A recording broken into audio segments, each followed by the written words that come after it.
Welcome to general knowledge studio. आज है 8 सितंबर और 8 सितंबर के करंट अफेयर के सभी इंपॉर्टेंट क्वेश्चन आज हम इस वीडियो में करेंगे। इस वीडियो का पीडीएफ आप हमारे टेलीग्राम चैनल पर ले सकते हैं। टेलीग्राम चैनल का लिंक आपको डिस्क्रिप्शन बॉक्स में मिलेगा। इस वीडियो के लास्ट में मैं आपसे एक क्वेश्चन करूंगा जिसका जवाब आपने कमेंट बॉक्स में देना है, तो पूरा वीडियो ध्यान से देखिएगा। चलिए शुरू करते हैं आज का पहला क्वेश्चन। हाल ही में किस न्यायाधीश ने बॉम्बे उच्च न्यायालय के मुख्य न्यायाधीश के रूप में शपथ लिया? ऑप्शन ए न्यायमूर्ति संजय करोल, ऑप्शन बी न्यायमूर्ति श्री चंद्रशेखर, ऑप्शन सी न्यायमूर्ति दिनेश महेश्वरी, ऑप्शन डी न्यायमूर्ति दीपांकर दत्ता। तो दोस्तों, अभी हाल ही में बॉम्बे उच्च न्यायालय के मुख्य न्यायाधीश कौन बने हैं? इस क्वेश्चन का सही जवाब है ऑप्शन बी, न्यायमूर्ति श्री चंद्रशेखर। न्यायमूर्ति श्री चंद्रशेखर को हाल ही में बॉम्बे उच्च न्यायालय का मुख्य न्यायाधीश नियुक्त किया गया है और उन्होंने शपथ भी ग्रहण की। बॉम्बे हाईकोर्ट भारत के सबसे पुराने और महत्वपूर्ण उच्च न्यायालयों में से एक है। इसकी स्थापना सन 1862 में हुई थी। इससे पहले न्यायमूर्ति श्री चंद्रशेखर कर्नाटक उच्च न्यायालय के मुख्य न्यायाधीश थे। भारत के राष्ट्रपति मुख्य न्यायाधीशों की नियुक्ति पर अंतिम मोहर लगाते हैं। तो दोस्तों याद रखिएगा, बॉम्बे उच्च न्यायालय के मुख्य न्यायाधीश कौन बने हैं? ये बने हैं न्यायमूर्ति श्री चंद्रशेखर। इतना आपने याद रखना है। चलते हैं नेक्स्ट क्वेश्चन पे। 7 से 8 सितंबर 2025 की रात भारत में कौन सी विशेष खगोलीय घटना हो रही है और यह क्यों महत्वपूर्ण है? ऑप्शन ए सूर्य ग्रहण, ऑप्शन बी पूर्ण चंद्र ग्रहण, option C supermoon, option D उल्का वर्षा। तो दोस्तों 7 से 8 सितंबर की रात एक महत्वपूर्ण घटना होने वाली है भारत में। और ये कौन, इस घटना का क्या नाम है दोस्तों? इस क्वेश्चन का सही जवाब है ऑप्शन बी, पूर्ण चंद्र ग्रहण, ब्लड मून।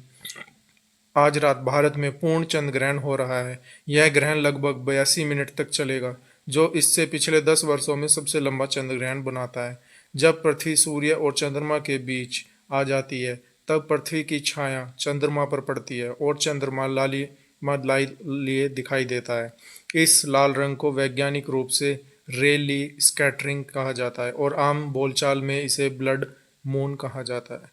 तो दोस्तों याद रखेगा, 7 से 8 सितंबर की रात भारत में पूर्ण चंद्र ग्रहण हो रहा है और ऐसा ये 10 वर्षों में सबसे लंबा अब तक का चंद्र ग्रहण है, जो 82 मिनट तक चलेगा।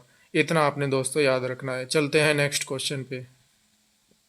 हाल ही में केंद्रीय बंदरगाह, नौवहन और जलमार्ग मंत्री सर्बानंद सोनोवाल ने किस बंदरगाह पर भारत की पहली हरित हाइड्रोजन परियोजना का उद्घाटन किया है? ऑप्शन ए कोचीन बंदरगाह, ऑप्शन बी तूतीकोरिन बंदरगाह, ऑप्शन सी पारादीप बंदरगाह, ऑप्शन डी मुद्रा बंदरगाह। तो दोस्तों अभी हाल ही में हमारे जलमार्ग मंत्री सर्बानंद सोनोवाल जी ने एक बंदरगाह पर भारत की पहली हरित हाइड्रोजन परियोजना इसका उद्घाटन किया है। और किस बंदरगाह पर इसका उद्घाटन किया है दोस्तों? इस क्वेश्चन का सही जवाब है ऑप्शन बी, तूतीकोरिन बंदरगाह। केंद्रीय मंत्री सर्बानंद सोनोवाल ने तमिलनाडु के तूतीकोरिन पोर्ट पर हरित हाइड्रोजन परियोजना का उद्घाटन किया। यह परियोजना भारत की मैरीटाइम ग्रीन एनर्जी पहल के तहत शुरू की गई है। इसका उद्देश्य बंदरगाह क्षेत्र में कार्बन उत्सर्जन घटना और हरित ऊर्जा को बढ़ावा देना है। ग्रीन हाइड्रोजन का उत्पादन पानी के इलेक्ट्रोसिस से नवीकरणीय ऊर्जा, सौर और पवन का उपयोग करके किया जाता है। तो दोस्तों याद रखिएगा, तमिलनाडु के तूतीकोरिन पोर्ट पर हरित हाइड्रोजन परियोजना का उद्घाटन किया है और इसका उद्घाटन किसने किया है? केंद्रीय मंत्री सर्बानंद सोनोवाल जी ने इसका उद्घाटन किया है। ये दोस्तों आपको याद रखना है। चलते हैं नेक्स्ट क्वेश्चन पे। वित्त मंत्री निर्मला सीतारमण ने अमेरिकी टैरिफ से प्रभावित भारतीय निर्यातकों के लिए क्या कदम उठाने की घोषणा की है? ऑप्शन ए आयात शुल्क बढ़ाना, ऑप्शन बी निर्यातकों के लिए राहत पैकेज, ऑप्शन सी नई विदेश व्यापार नीति, ऑप्शन डी निर्यात सब्सिडी समाप्त करना। तो दोस्तों हमारी वित्त मंत्री निर्मला सीतारमण जी ने अमेरिकी टैरिफ से प्रभावित भारतीय निर्यातकों के लिए एक जरूरी घोषणा की है। और इसके लिए उन्होंने क्या घोषणा की है दोस्तों? इस क्वेश्चन का सही जवाब है ऑप्शन बी, निर्यातकों के लिए राहत पैकेज। अमेरिका ने हाल ही में भारतीय टेक्सटाइल, स्टील और कुछ अन्य वस्तुओं पर अतिरिक्त टैरिफ लगाए हैं। इसका सीधा असर भारतीय निर्यातकों की प्रतिस्पर्धात्मकता पर पड़ा है।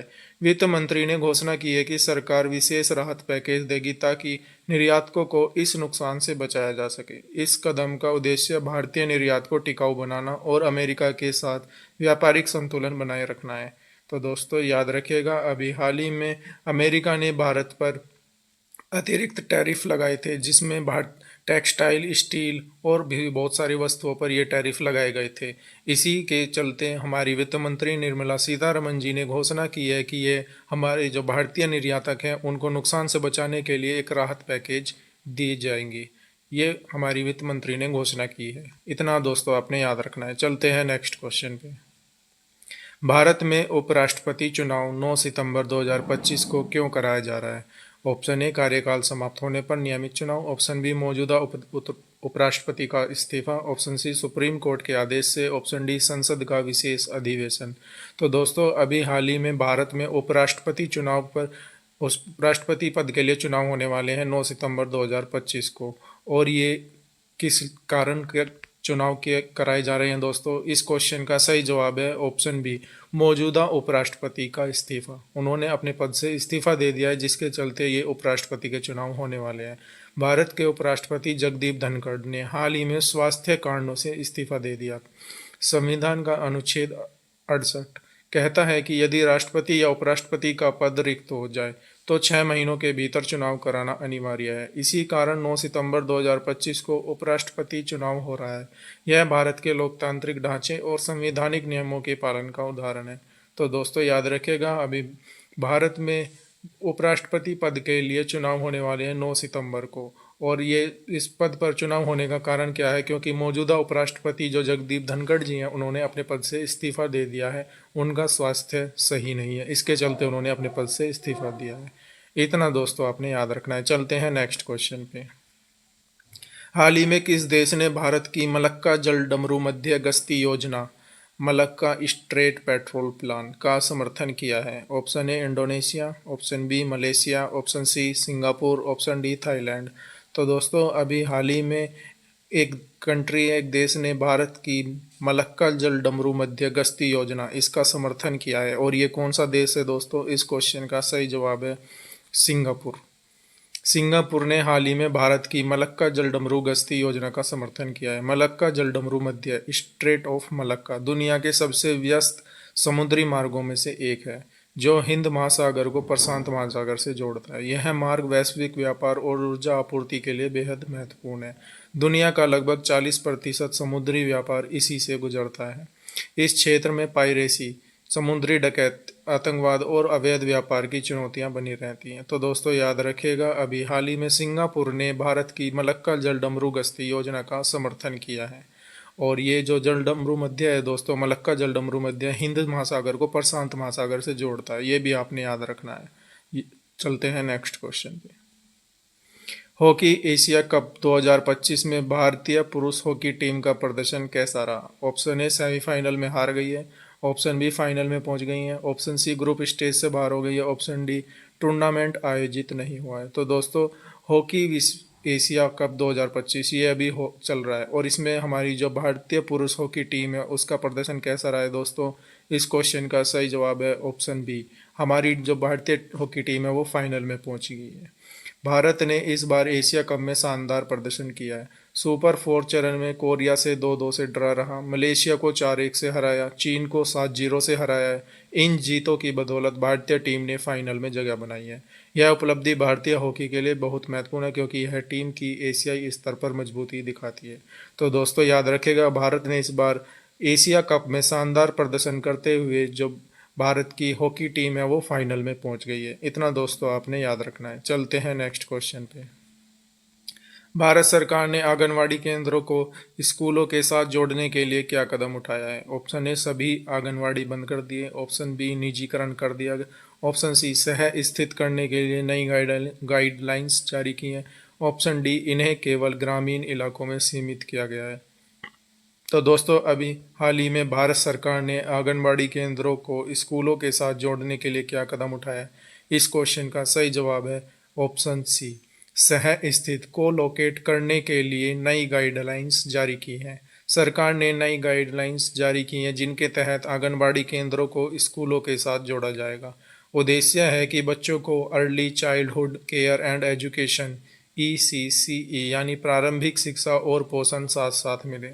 इससे बच्चों को स्कूल की पढ़ाई में आसानी होगी और माता पिता को बच्चों की बेहतर देखभाल और शिक्षा का लाभ मिलेगा। तो दोस्तों याद रखिएगा, सरकार ने नई गाइडलाइंस जारी की हैं जिसके तहत आंगनवाड़ी केंद्रों को स्कूलों से जोड़ा जाएगा। ये दोस्तों आपने याद रखना है। चलते हैं नेक्स्ट क्वेश्चन पे। और अब आज का सवाल, जिसका जवाब आपने दोस्तों कमेंट बॉक्स में देना है। हाल ही में भारत का पहला गिद्ध ज्ञान पोर्टल किस राज्य में लॉन्च किया गया है? Option A Madhya Pradesh, option B Rajasthan, option C Assam, option D Gujarat.